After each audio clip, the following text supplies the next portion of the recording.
서울 강서구 출신 진성준 의원 질의해 주십시오. 질의해 주십시오. 아니, 질의하십시오. 질변 다 하시고 하세요. 보충 질의하세요. 질의하시고 하세요. 예, 질의하세요. 예, 마이크 넣어드리세요. 마이크 넣어드리세요. 마이크 넣어드리. 진성준 의원 마이크 넣어드리. 네, 서울시 강서울 출신 진성준입니다. 우리 더불어민주당의 대통령 후보로 선출되신 거 진심으로 축하드립니다. 그리고 저는 우리 이재명 지사님께 큰 기대를 걸고 있습니다.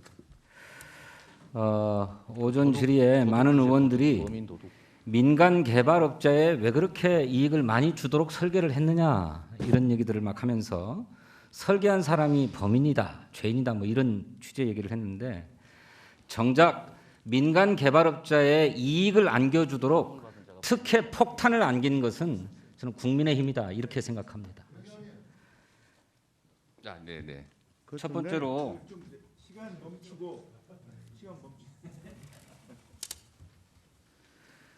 아까 이재명 지사께서도 여러 번 설명하셨습니다만 국민의힘이 대장동의 공공개발을 필사적으로 저지하려고 했죠. 정말 성남시가 온통 4년 동안 난리였습니다. 그랬습니다. 그래서 그렇게 LH가 하기로 했던 대장동 공공개발을 마침내 포기시킵니다. 2009년 6월 달에 LH가 성남시에 정식으로 공공개발하겠다고 지정 제안을 합니다. 이걸 성남시가 받아들이죠. 네. 그런데 2009년 9월 달에 이명박 대통령이 민간 사업자하고 경쟁하지 마라 이렇게 얘기하지 않습니까? 네. 그리고 2009년 10월 달에 국정감사가 열리니까 당시 신영수 국민의힘 의원이 국정감사에서 LH 사장에게 대장동 공공개발을 포기하라고 그러죠. 네. 그런 결과로 2010년 6월 달에 LH가 대장동 공공개발을 포기합니다. 네. 그렇습니까? 그렇습니다. 예. 이렇게 해서 민간 개발로 넘어가려고 했었는데 이것을 이재명 당시 시장께서 안 된다, 공공개발 해야 되겠다라고 했던 것 아닙니까? 그렇습니다. 만약에 공공개발하지 않고 민간 개발을 했다고 하면 대장동에서 발생하는 그 모든 개발 이익이 전부 누구에게 갑니까? 개발업자한테 가죠. 개발업자에게 가죠. 그리고 뒤로는 국민의힘에 갔겠죠. 그렇습니다. 아까 오전 질의에서 민간 개발업자가 어떻게 땅을 특혜로 받아가지고 화천대유가 5개 필지를 받아서 직접 사업을 했느냐, 이거 이재명의 설계 아니냐 이렇게 질의한 바 있습니다. 그런데 알고 보니까 도시개발법 시행령을 2012년 3월 달에 국토교통부가 개정을 합니다. 2012년도 3월이면 이게 어떤 정부입니까? 국민의힘 정부 아닙니까? 이명박 정권. 그래서 택지 개발을 했던 민관 합동 사업자 중에 민간도 택지를 우선적으로 공급받아서 수의계약으로 공급받아서 직접 분양 사업을 할 수 있도록 해줍니다. 이거 민간 사업자에게 주는 특혜 아닙니까? 어떻게 생각하십니까? 그렇습니다. 이게 다 국민의힘 정부에서 한 일이에요. 그것 때문에 화천대유가 택지를 우선 공급받아가지고 5개 필지에서 사업을 할 수 있었던 것 아닙니까? 그렇습니다. 또 봅시다. 국민의힘이 택지개발 촉진법 폐지를 추진합니다. 2014년 9월 달에. 이때가 박근혜 정부 때입니다. 택지개발 촉진법 폐지 법안을 낸 사람은 누구냐? 국민의힘 국회의원 강석호 의원입니다. 이래가지고 도시개발법으로 이 사업을 진행할 수밖에 없었어요. 택지개발법을 적용할 수 없었습니다. 왜? 이 택지개발 촉진법을 적용하면 민간업자가 누릴 수 있는 수익률이 몇 %로 제한됩니까? 6%로 제한됩니다. 그런데 택지개발 촉진법을 적용하지 못하고 도시개발법으로 할 수밖에 없게 만들었어요. 누가? 국민의힘 정부가. 그렇습니다. 또 있습니다. 국민의힘이 분양가 상한제를 폐지합니다. 그게 언제냐? 2014년 12월 달입니다. 주택법을 개정해가지고 민간 택지에서는 분양가 상한제를 적용하지 않도록 못하도록 해요. 이렇게 해서 민간 택지에서 짓는 아파트에 폭리를 취할 수 있도록 해준 게 누굽니까? 그게 바로 국민의힘 정부입니다. 그게 국민의힘 정부입니다. 이런 설계한 사람 누굽니까 이거?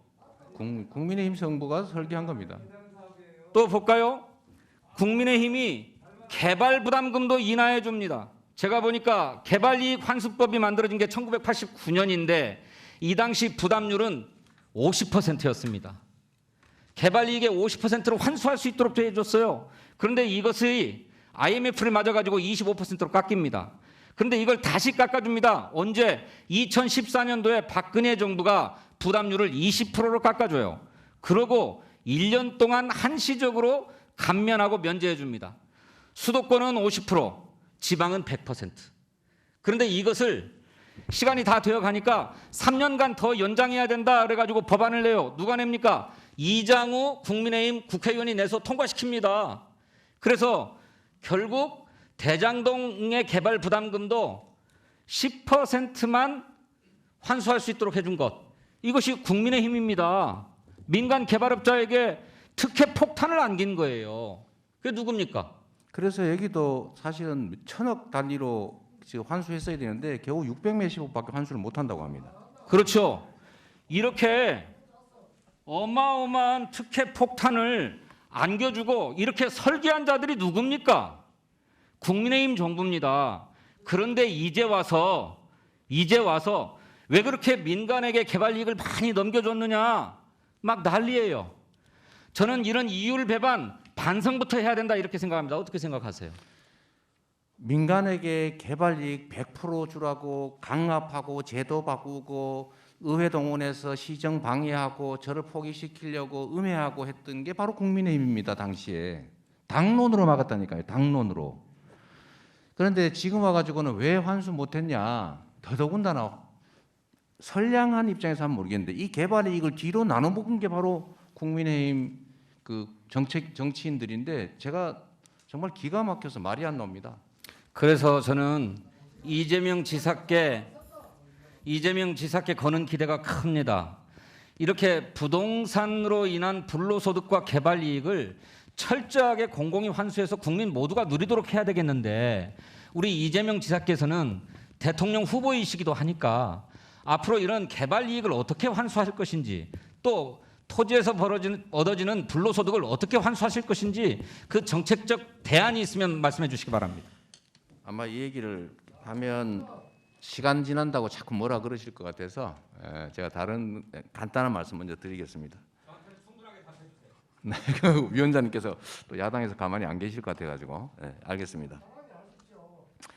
첫 번째로는 여기가 저희가 이제 공원 부지 조성은 2,700억이고 1,800억을 환수해서 제가 그거를 우리 시민들한테 보여드리고 싶었습니다. 공공이익을 환수하면 이렇게 현실적인 이익이 생긴다라는 걸 보여드리기 위해서 제가 이 배당을 해드리려고 했는데 결국은 그중에 1,000억으로 10만 원씩 이번에 재난지원금을 성남 시민은 더 받았습니다.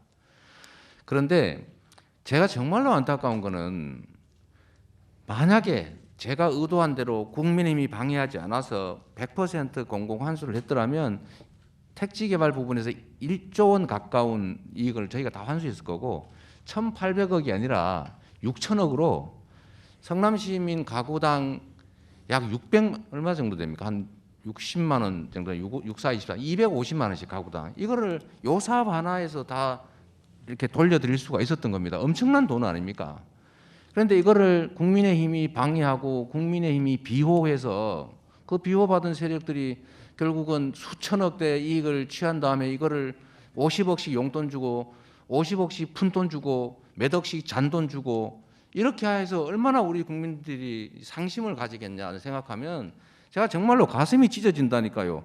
막았던 분들이 이거를 못하게 막았던 분들이 왜 못했냐 이렇게 얘기하는 게 이런 게 바로 적반하장 아니겠냐 싶어서 제가 정말로 답답하다. 예, 정리해 주십시오.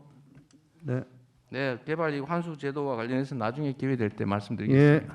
예, 수고하셨습니다. 예, 원활한 국정감사를 위해 잠시 감사를 중지했다가 오후 2시 20분에 계속하도록 하겠습니다. 국정감사 중지를 선포합니다.